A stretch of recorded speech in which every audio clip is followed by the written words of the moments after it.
Hello students, welcome. आज हम discuss करेंगे क्लास 12 मैथमेटिक्स से chapter 5 continuity and differentiability exercise 5.1 solution. Question number 26।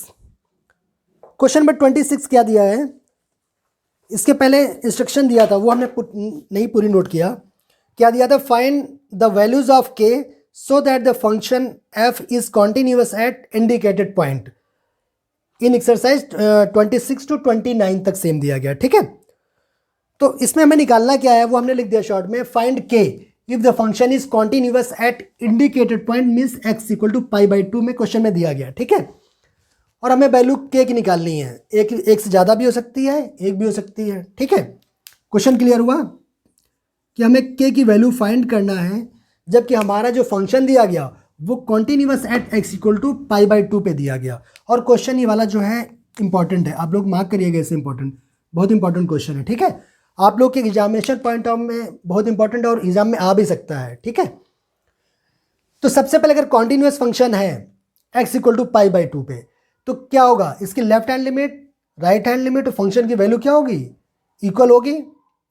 करते इक्वल, उसकी हेल्प से क्या निकालना? के निकाल लेंगे, ठीक है। तो सबसे पहले निकालते हैं हम लोग इसकी left hand limit. Left hand limit कितनी आ जाएगी? लिमिट x टेंस टू, हमें किस पॉइंट पे चेक करना है? π/2 पे, तो π/2 minus fx equal to limit x tends to, इसको क्या करें? जीरो में कन्वर्ट कर दें अब,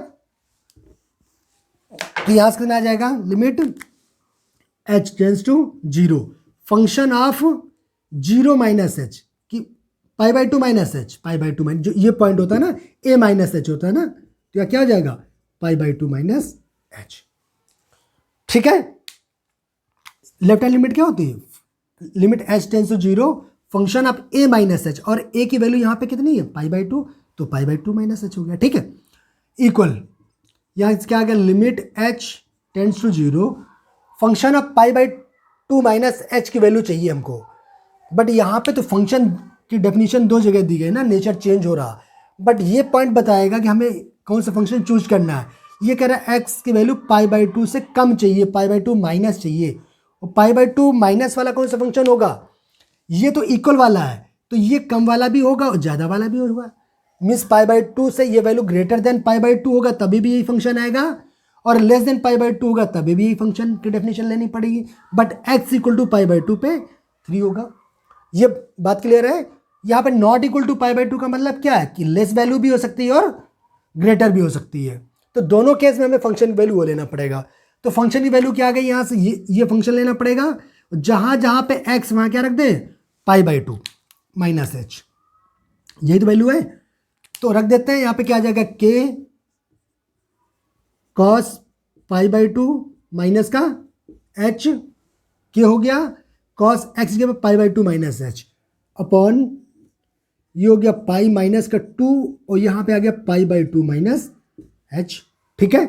equal limit h tends to zero, ये हो गया cos के, और ये हो गया cos π/2 minus h. cos 90 minus theta क्या होता है? साइन थीटा, तो ये हो गया साइन h अपॉन पाई, 2 का मल्टीप्लाई कर दीजिए तो क्या हो जाएगा? पाई, और ये माइनस माइनस प्लस, प्लस का 2h सॉरी, यहां से पाई कैंसिल हो गया। कितना आ गया यहां से? Limit h tends to zero, k sine h upon 2h, ठीक है। अच्छा, आपको ये पता, limit h tends to zero, sine h ये वाला अपॉन h, ये तो हो गया 1, इसकी वैल्यू हो गई 1, तो ये कितना हो गया? k/2, ठीक है। अगर जिसको नहीं पता, वैसे सबको पता है क्या होता है। Limit x tends to zero, ठीक है, साइन x अपॉन x क्या होता है? 1 होता है। तो इसकी वैल्यू हो गई 1, तो क्या बचा? k/2, ठीक है। अच्छा, राइट हैंड लिमिट निकालें। राइट हैंड लिमिट के लिए फंक्शन यही वाला सेम यूज होगा, निकाल लेते हैं। और नहीं निकालेंगे तो क्या करें? ये फंक्शन सेम थे, काम करते हैं, ये डिफरेंट फंक्शन के लिए क्या लेना पड़ेगा? फंक्शन की वैल्यू एट पॉइंट π/2 पर। अगर राइट हैंड लिमिट लेंगे तो फंक्शन ये सेम यूज होगा, तो बेटर है क्या करें? वो वाला फंक्शन x की वैल्यू लेते हैं जिससे फंक्शन चेंज हो जाए। तो क्या ले सकते हैं यहाँ पे, हम फंक्शन की वैल्यू ले रहे हैं। क्या है फंक्शन की वैल्यू? π/2। तो फंक्शन की वैल्यू एट π/2 क्या आ जाएगा? 3। तो यहाँ से अगर आप देखो ये लेफ्ट हैंड लिमिट और राइट हैंड लिमिट, फंक्शन की वैल्यू एट पॉइंट π/2 तीनों इक्वल होंगी। यहाँ से चाहे तो आप राइट हैंड लिमिट निकालें, लेकिन उसका यूज़ नहीं है। क्यों? राइट हैंड लिमिट भी निकालेंगे तभी यही फंक्शन यूज होगा। तो डायरेक्ट फंक्शन की वैल्यू निकालना है यहाँ से। फंक्शन की वैल्यू ये आ गई। अब क्या होता है, अब हमें पता होता है कि अगर फंक्शन कॉन्टिन्यूअस है, क्या दिया गया? Continuous at x equal to π/2। तो ये तो कंफर्म, हमें चेक ही नहीं करना कि लेफ्ट हैंड लिमिट और राइट हैंड लिमिट बराबर होंगी, ऑलरेडी बराबर है, या फंक्शन की वैल्यू उसके बराबर है, ऑलरेडी बराबर है। ये तो दिया गया कॉन्टिन्यूअस है, तो दोनों वैल्यू का आपस में बराबर कर दो। तो कितना आ गया? तो left hand limit equal to होता है right hand limit equal to function की वैल्यू एट π/2, यही होगा। तो हमें ये मालूम है लेफ्ट हैंड लिमिट कितनी है? k/2 और फंक्शन की वैल्यू π/2 पे कितनी है? 3। इंप्लाइज दैट यहाँ से k की वैल्यू कितनी आ गई? 6। ठीक है, तो डायरेक्ट आपका इसमें देखिए राइट हैंड लिमिट की जरूरत ही नहीं पड़ी, डायरेक्ट लेफ्ट हैंड लिमिट और फंक्शन की वैल्यू निकाला, आपका आंसर आ गया। तो ये k इक्वल टू 6 आपका आंसर हो गया। ठीक है, क्वेश्चन अच्छा है, अगेन मैं बोल रहा हूँ, इसको आप लोग लगाइएगा और बोर्ड के लिए बहुत इंपॉर्टेंट है, आपके एग्जाम में आ सकता है। ठीक है, कहीं कोई डाउट तो नहीं है? कोई एक फॉर्मूला सिर्फ ये वाला यूज हुआ, हमने ऑलरेडी यहाँ लिख दिया, और तो कुछ है नहीं। ये वाला अगर इसमें कहीं डाउट हुआ cos 90 माइनस थीटा, तो ये भी लिख दे रहे हैं। आपको मालूम है cos 90 माइनस थीटा क्या होता है? Sign theta. ठीक है, cos 90, तो ये 90 माइनस एच हो गया, क्या हो गया? Sine h. ये cos 90 minus theta sine theta, cos 90 minus theta sine theta. ठीक है, तो क्वेश्चन आप लोग को क्लियर हो गया, हटा दें इसको। अब क्वेश्चन नंबर आगे देखते हैं इसके 26। अच्छा, 26 से 29 तक, 29 तक दिया गया ना? हाँ, 29 तक सेम इंस्ट्रक्शन दी गई थी। हमें k की वैल्यू निकालना था इंडिकेटेड पॉइंट पे। कोई पॉइंट है उस पर वैल्यू निकालनी है जिस पे फंक्शन हमारा कॉन्टिन्यूअस है। तो ये क्वेश्चन सिमिलर है। क्वेश्चन नंबर इसके जो नेक्स्ट हैं कहाँ से? 27, 28 और 29। ये आप लोग ट्राई करिएगा, और कहीं पर कोई डाउट आता तो प्लीज़ कमेंट करिएगा। ठीक है, क्वेश्चन नंबर 30 बहुत इंपॉर्टेंट क्वेश्चन है, इसको हम लोग करते हैं। क्वेश्चन नंबर 30 क्या है? Find the value of a and b. Question लिखे दे रहे हैं यहाँ पे, find the value of a and b such that the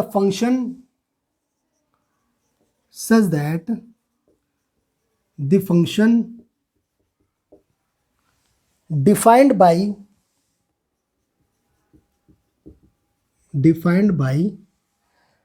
function defined क्या है? f(x) इक्वल 5 दिया गया है if x is less than और इक्वल टू 2। पहला 5 दिया गया if x is less than और इक्वल टू 2। ठीक है, और xa plus b if x की वैल्यू क्या है? Greater than 2 and less than 10। x is greater than 2 and less than 10। और क्या दिया? 21 if x is greater than और equal to 10। If x is greater than और इक्वल टू 10। ठीक है, 10। ठीक है, ये फंक्शन डिफाइन है। उसके बाद क्या दिया?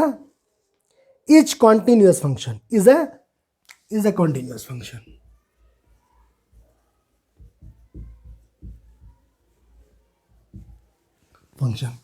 Find the value of a and b such that the function defined by f(x) equal to, ये फंक्शन दिया गया इज अ कॉन्टिन्यूअस फंक्शन। अगर ये कॉन्टिन्यूअस फंक्शन दे दिया गया तो जितने भी पॉइंट्स हैं सभी पे ये फंक्शन हमारा कॉन्टिन्यूअस होगा।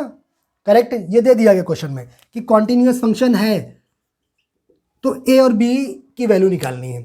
अगर कॉन्टिन्यूअस है फंक्शन तो चेक कर लेते किस किस पॉइंट पर है। तो देखो पॉइंट यहाँ पे क्या दिए गए? पॉइंट एक तो x की वैल्यू क्या 2 पे चेक कर लेते हैं, और एक x की वैल्यू 10 पर। दो पॉइंट तो है, एक x इक्वल टू 10 है जहाँ पे फंक्शन ब्रेक हो रहा, और एक x की वैल्यू 10 है जहाँ पे फंक्शन की वैल्यू चेंज हो रही है। तो 2 और 10 दो पॉइंट ले लेते हैं और इन पे हम चेक करते हैं इसकी कॉन्टिन्यूटी, ठीक है। तो सबसे पहले हम लोग चेक करते हैं x इक्वल टू 2 के लिए, ठीक है। हटा दें इसको, x इक्वल टू 2 के लिए पहले हम लोग चेक करते हैं x equal to at x equal to 2, ठीक है। तो सबसे पहले इसके निकालते हैं हम लोग लेफ्ट हैंड लिमिट। क्यों, x के लेस देन और इक्वल टू पे फंक्शन डेफिनेशन ये है, और देखिए greater than x greater than 2 पे डेफिनेशन ये है। तो फंक्शन में नेचर चेंज हो रहा, तो लेफ्ट हैंड और राइट हैंड लिमिट दोनों चेक करनी पड़ेगी, ठीक है ना। तो लेफ्ट हैंड लिमिट कितनी आ जाएगी इससे, limit x tends to 2 minus f x, 2 minus f x equal to क्या हो गया, limit h tends to 0 function of point हमारा 2 के लेफ्ट में चाहिए, तो 2 minus h equal limit h tends to 0। अब हमें फंक्शन 2 माइनस h की वैल्यू निकालनी है, जबकि x क्या है 2 से लेफ्ट में है। 2 से लेफ्ट में कौन सा है, x इज लेस देन और इक्वल टू 2, तो फंक्शन कौन सा होगा 5। ये तो डेफिनेशन लेनी पड़ेगी, और 5 में कुछ भी h की वैल्यू कोई फर्क नहीं है, इंडिपेंडेंट ऑफ h है, कांस्टेंट फंक्शन है, तो 5 ही रह गया, ठीक है। Right hand limit equal to कितना आ गया, limit x tends to 2 plus function of x equal to limit h tends to 0 function of 2 plus h, ठीक है। अच्छा, यहाँ पे हमें क्या फंक्शन 2 प्लस h की वैल्यू चाहिए, ठीक है। ये b नहीं है, h 2 प्लस h की वैल्यू चाहिए। ये फंक्शन वैल्यू कैसे निकलेगी, ये तो ये बता रहा है कि हमें 2 से राइट में चाहिए, x इज ग्रेटर देन 2 पे चाहिए, तो फंक्शन हमारा क्या x है प्लस b, हमें चाहिए 2 प्लस h, जहाँ जहाँ x वहाँ क्या रख दें 2 प्लस h, तो हो गया लिमिट h टेंस टू 0, ये हो गया x की जगह पे क्या रख दिया 2 प्लस h और a प्लस b, करेक्ट है। अब h इक्वल टू 0 पुट कर दीजिए, तो ये 0 हो गया, ये बचे 2a प्लस b, तो यहाँ से आ गया 2a प्लस b, ठीक है। तो लेफ्ट हैंड और राइट हैंड ये दोनों वैल्यू आपस में क्या होंगी, बराबर होंगी, क्यों फंक्शन तो कॉन्टिन्यूअस है। तो डायरेक्ट यहीं से कर सकते हैं, since function is continuous, so left hand limit equal to right hand limit. एक कंडीशन यहां से निकल आएगी, जो कॉन्टिन्यूअस है फंक्शन की वैल्यू भी निकाल लें तब भी कोई फर्क नहीं पड़ेगा, वैल्यू चाहे तो निकाल लें, निकालना तो निकाल लीजिए, नहीं निकालनी तब भी काम हो जाएगा। क्यों, दो चीज़ें हमें मिल गई, देखो इनमें रिलेशन है, ये क्या हो जाएगा दोनों आपस में बराबर होंगे, मीन्स क्या हो जाएगा 2a plus B equal to 5, ठीक है। Right hand limit 2a plus b और ये है 5, तो दोनों आपस में बराबर होंगे, फंक्शन कॉन्टिन्यूअस है।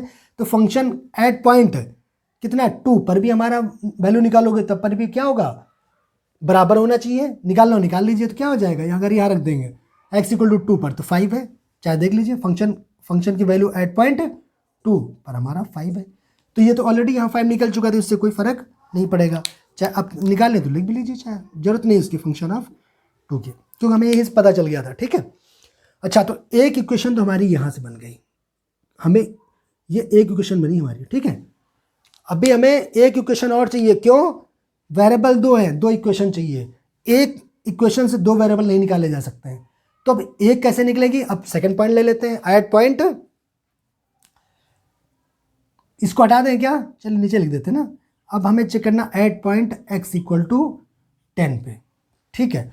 या एक काम करते हैं, ये कंडीशन लिख लेते हैं यहाँ पे राइट में लिख के रख लेते हैं, क्या कंडीशन आई, क्वेश्चन हमारी फर्स्ट क्या आई है 2a plus B equal to 5, ये क्वेश्चन हमारी फर्स्ट आई है, इसको हटा देते हैं, ठीक है, नीचे नहीं करते हैं, इसको याद रखना है हमने, वो हमने नोट कर लिया, ठीक है। अब हम किस पे चेक करें, एट x इक्वल टू 10 पे तो चेंज हो रहा है नेचर फंक्शन का ना, चेक कर लेते हैं। लेफ्ट हैंड लिमिट कितनी आ जाएगी, left hand limit equal to हो जाएगा limit x tends to 10 minus function of x equal to limit h tends to 0 function of 10 minus h, ठीक है, equal to limit h tends to 0 function 10 minus h की value चाहिए, कहाँ पे चाहिए 10 के लेफ्ट में चाहिए, जहाँ 10 की वैल्यू x की वैल्यू 10 से कम हो, x इज लेस देन 10, यही वाला, ये तो ग्रेटर देन इक्वल टू है, मीन्स फंक्शन ये वाला यूज होगा। अब जहाँ जहाँ पे x है वहाँ क्या रखना पड़ेगा 10 माइनस h, तो ये आ जाएगा 10 माइनस h इंटू ए प्लस बी, लिमिट ले लीजिए, h 0 हो जाएगा, तो 10a प्लस बी, यहाँ से क्या आया 10a प्लस बी, ठीक है। अच्छा, राइट हैंड लिमिट निकाल लें। राइट हैंड लिमिट निकाल लीजिए, क्या हो जाएगा, limit x tends to 10 plus function of x equal to limit h tends to 0 function of 10 plus h। यहाँ पे क्या था, हमने क्या निकाला था लेफ्ट में, ये राइट में निकालना है। देख लेते हैं, equal to limit h tends to 0 function of 10 plus h। जहाँ जहाँ पे क्या है, जहाँ जहाँ पे x है वहाँ क्या रखते हैं 10 प्लस h। बट ये पहले फंक्शन किस में रखें, इसमें रखें, इसमें कौन सा फंक्शन यूज होगा वो ये बताएगा कि x की वैल्यू 10 से बड़ी लेनी है, x is greater than or equal to 10, ये वाला। इस कंडीशन के अंडर में फंक्शन नेचर क्या है 21 आ रहा, तो यहाँ पे क्या रख दें 21। क्यों, इसमें 21 में h इंडिपेंडेंट h है तो इसको कोई फर्क ही नहीं पड़ेगा 21। अब लिमिट भी लेंगे तो क्या आ जाएगा 21।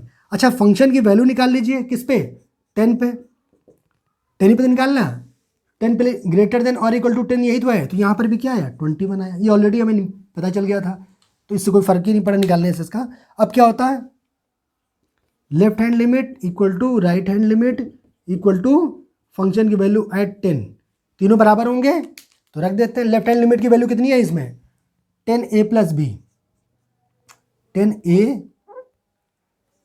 Plus b. और राइट हैंड की लिमिट कितनी है, राइट हैंड लिमिट कितनी वैल्यू नहीं 21, यही आई ना, और फंक्शन की वैल्यू यही है तो दोनों एक ही है। अब इसको इक्वेशन मान लेते हैं 2। ठीक है, दो इक्वेशन मिल गई और दो वेरिएबल, अब तो हम सॉल्व कर सकते हैं, अब तो कोई प्रॉब्लम ही नहीं। अब क्या कर दें, इक्वेशन सेकेंड माइनस फर्स्ट कर दो, इससे इसको माइनस करोगे तो b से b कट जाएगा तो क्या बचेगा 10a माइनस 2a, क्या आ जाएगा 8a। ठीक है ना, क्लियर है, क्या कहा हमने, इससे इसको माइनस कर रहे हैं, जब इससे इसको माइनस करेंगे तो लेफ्ट में लेफ्ट कर दो, 10a से 2a गया, क्या बच्चा 8a, b से b कैंसिल हो गया, 21 से 5 माइनस करो कितना आया 16, इंप्लाइज दैट a की वैल्यू कितनी आ गई 2। ठीक है, अब किसी भी इक्वेशन में एक वैल्यू पुट कर दो, ठीक है, एक वैल्यू निकल आई। अब क्या कर दो, फ्रॉम इक्वेशन फर्स्ट इक्वेशन में पुट कर दो तो यहां से क्या आ जाएगा 2a की वैल्यू निकली थी, एक वैल्यू 2 प्लस का b इक्वल टू 5, तो यहां से b की वैल्यू कितनी आ गई 2 2 ज़ा 4, 5 से माइनस करेंगे 4 कितना आएगा 1, तो a की वैल्यू कितनी 2 और b की वैल्यू 1, तो हमारा आंसर क्या आया, आंसर हमारा आया a की वैल्यू आई 2 और b की वैल्यू आई 1। ठीक है, ये क्वेश्चन इंपॉर्टेंट है।